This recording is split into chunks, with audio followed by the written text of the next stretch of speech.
name's Kent Snackenberg, and Natalie and I started the Team Schnak Strong Fund in 2016. And we're excited to be here today to do this video for the next year of Match Day. And we brought one of our friends, Chase Johnson. He's one of the T1D heroes here in Emporia that we've helped in the past, and he's a great kid, and we're excited to have him in on the video. Chase, how did you discover that you had type 1 diabetes? For about 2 weeks, I was very tired. I was taking 4-hour naps daily, which is not normal for me. I do not take naps. And eventually my parents said, this is enough. We have to go to the hospital.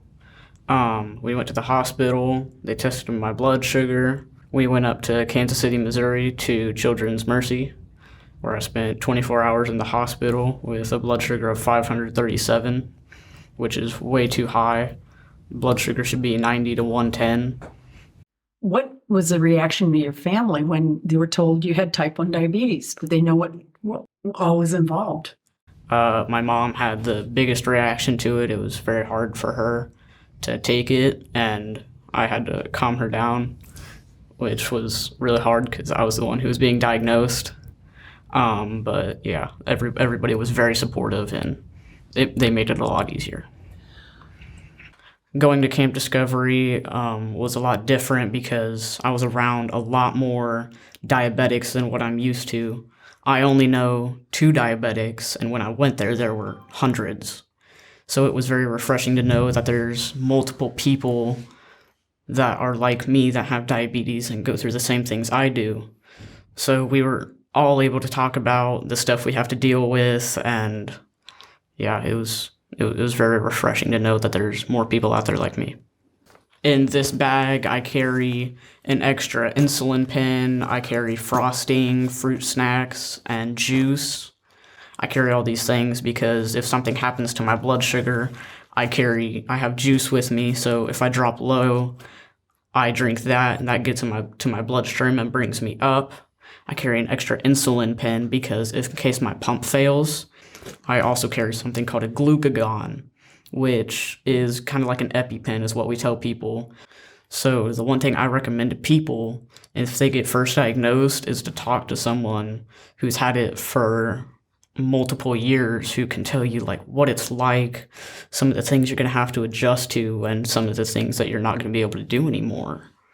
Like like I said, sleeping is a lot harder now because my pump is always going off, and everything becomes a much bigger challenge, but eventually it's easier to overcome.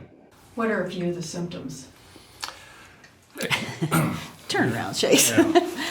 Yeah. Basically, the main ones that we always look for or tell people to look for is if your child's lost weight, if they're thirsty all the time, if they're going to the bathroom all the time, if they're lethargic, just not themselves. Those are the main symptoms. During that situation, they feel like they got lucky because he's still standing here. He's diagnosed with type 1 diabetes, but he was very sick when he was diagnosed because there's that fine line of being diagnosed, and if you're misdiagnosed, it could be coma, it could be death.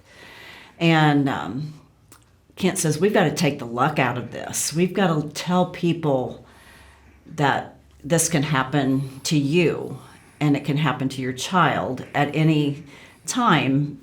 We've got to let people know the symptoms of type 1 diabetes, and that's where he became very involved in that awareness part of type 1 diabetes. That's why we wear the symptoms on the back of our shirt. That's why he has the symptoms on his truck. And as he was traveling around to these bike rides, he said, people need to know.